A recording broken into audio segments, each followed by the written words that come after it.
For 7 years, I was outside of BYU. I didn't want to be an accountant and sit all day. I'd had my fill of that, and I started to do all that I could to sell computers, which I did all over the country. And they were the large mainframe computers. Very boring job. So finally, we decided that we were going to decide what to do. Accounting, law, or I guess it's selling computers. So we told her parents, we fasted about it and felt which way we should go, and it was lawyer. And right then, in that time and age, they were having a lot of lawyer-type movies on. So we finally called them and said, we decided on being a lawyer. They said, oh, why do you want to be a lawyer? And I said, well, because we feel we should. This is what I wanted to do, and it sounds great. And they said, well, you know how Jesus feels about lawyers. They told me that.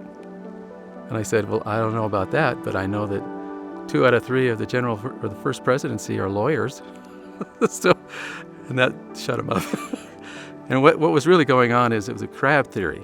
The crab theory is you put a pot of water on the stove, and then you put a crab in it, and the crab is not going to climb out, even if the water's heating up. The crab is going to try to get out, but the other crabs inside are going to pull him back down. So you don't need a lid for the pot. They all self-police. And so her mom and dad didn't want to see me, I think this is right, want to see me, maybe get better than they were in some fashion. And I could be totally wrong about all that. So if I am, I apologize to them. But there was a lot of things that were leaning toward that in our both conversations with them. So when I was 33 years old, I decided I wanted to go to law school. And I went through it. I got accepted. And I was in Oregon, Salem, Oregon. And I didn't have enough money to pay anything more than just the tuition for law school. I had to still pay rent and all these other things. So I got 3 different jobs. And I started in the morning at 5 a.m. I ended up doing homework and everything. And then at about 7, it would be 7 to 7:30, I would go to the law school and start my other job, one of my jobs, working for Westlaw, doing searches for people. And my 2 sisters came to visit us for a short term, turned into long term. And they each had 5 children, my 2 sisters and 10 children. We had 3 children, my wife and I, already.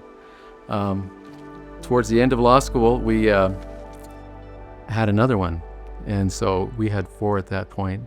If I stayed at home and studied on those early mornings, I could never get anything done. Between the ferret and the parrot and the little kids, the parrot could fly over like aircraft. The ferret would be like a tractor on the ground, or so you get hit from below and you get hit from above, and it was just. I'm glad we can laugh about it now, but it did add more stress to the marriage. My calling was a counselor in the bishopric.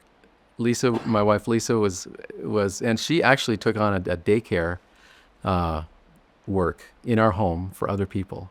She did that, and she did it for about a month or 2, and then it just got to be too much. But we never saw each other.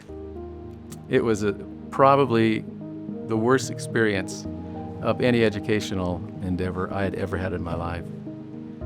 We used all of our money to help my sisters get into a duplex, one family on one side, one family on the other. No, they didn't pay us back. It's okay. So did what I could to help them out, not having a father of their own. Patty and Clint, both during that time, got divorced. They had married brothers, and the brothers were malfunctioning as brothers, as husbands, as fathers. It just wasn't working, and so anyway, they decided to finish off the divorce, and they did that. So I was a surrogate father for these kids. I treated law school like a job. I only gave it 8 hours a day, and I just did all my homework at the law school. When finals came, though, I had to bring things home, and I went on absolute minimal survival mode. Amount of sleep, for example, and it was wild and crazy that I even passed that bar exam on the first try. It was crazy. It was a blessing. And maybe I wasn't so wrong about having blessings when you do what the Lord asks.